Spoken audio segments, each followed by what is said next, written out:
In this video, I'm going to show you the number one reason that most high ticket coaches are struggling to close deals now more than ever. Let's jump right in. So when you look at the high ticket coaching industry, what you see is a trend where leads are harder to close. It takes more time, calls are more expensive, ad costs are rising. This is happening over and over again. It's not an algorithm change.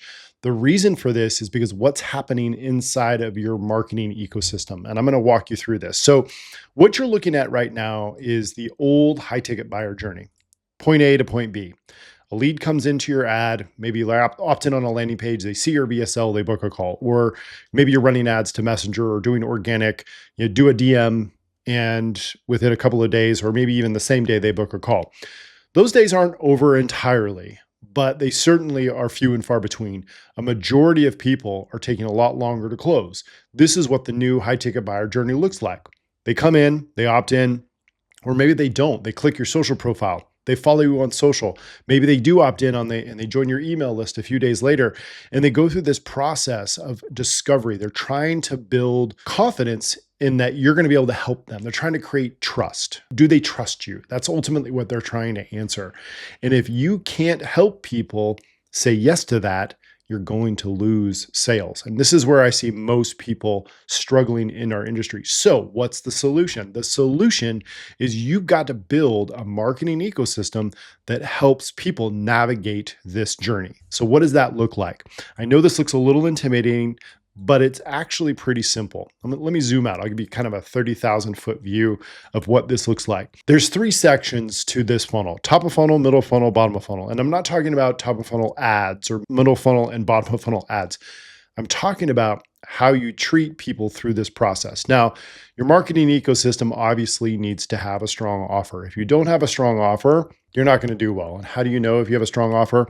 If you're doing organic, and you've got over a 60% close rate when you get on the phone with someone, you've got a strong offer. If you're below 30% with organic, you're not doing very well. Your offer needs a lot more work. So that's another video. We'll shoot another video on that. When it comes to putting people into your ecosystem, the top of funnel, most coaches are losing a tremendous amount of revenue because they're looking at middle of funnel and top of funnel as the same thing. They're completely different things, okay? You can't assume that people know who you are, even if they've followed you.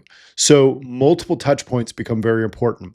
And that's why I encourage people, even if all they do is organic, social content, you should be running ads as well. At the bare minimum, middle of funnel retargeting ads. So people who have engaged with you on social, people who follow you, people who've been to your website, at the bare minimum. Ideally, you'd be running some top of funnel cold traffic as well. But the two work together, okay? As I showed you before in this graphic, when someone comes into your system and they follow you on social media, they opt into your page, they have not made a decision on whether they're going to work with you or not, okay? So that's where we are. We're in the middle of this buyer journey right now.